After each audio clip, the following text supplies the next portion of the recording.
How much does government affect your life on a day-to-day basis? Okay, I know you pay taxes every year.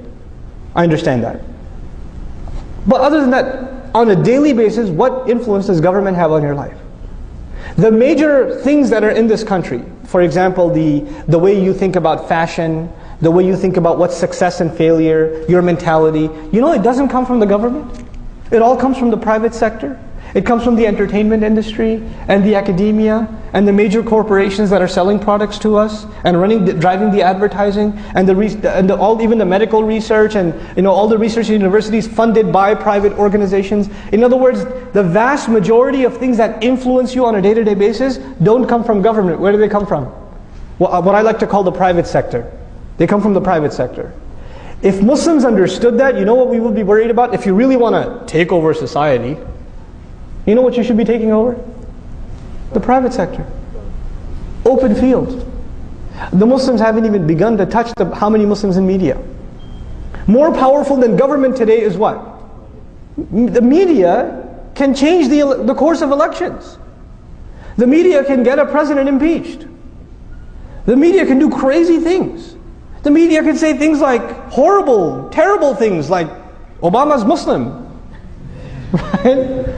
And get away with it. Media is powerful.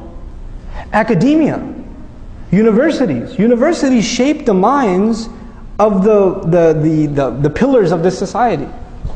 How many Muslims in academia? How many Muslim sociologists, anthropologists, political scientists, historians? We're not present. We came to this country and we thought success is doctor, engineer. Okay, fine, you couldn't do doctor, engineer, programmer, right? IT, right? Or okay, if none of those worked out, gas station, right? This was success for us. If we make good money, if we can buy a nice house, if we can live in a nice neighborhood, we've got success. This is success for an individual, maybe. For a community, look at what, and I'm baffled by the Jewish community. I'm amazed by them. You know why? Because when they first came to this country, they were treated like we are treated now. And you know what they got themselves? You could say, oh, they're riba people, whatever. But you know what they really got themselves into? Not just financial institutions.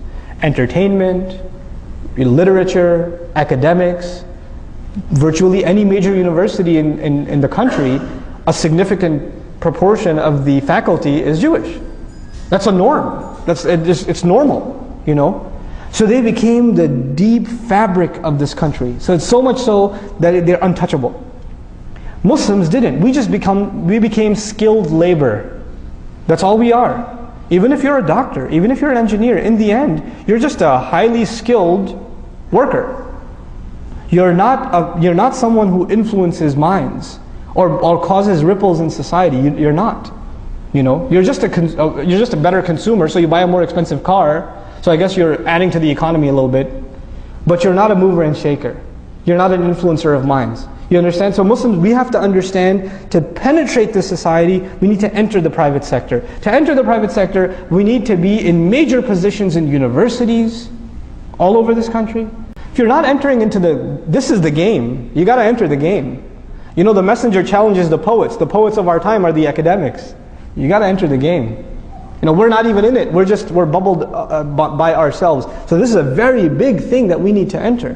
We need to have our Muslim youth that are creative go into media studies, go into film production. This is the language of this is the poetry of our time. You know, the thing that moved the masses in the time of the messenger was poetry.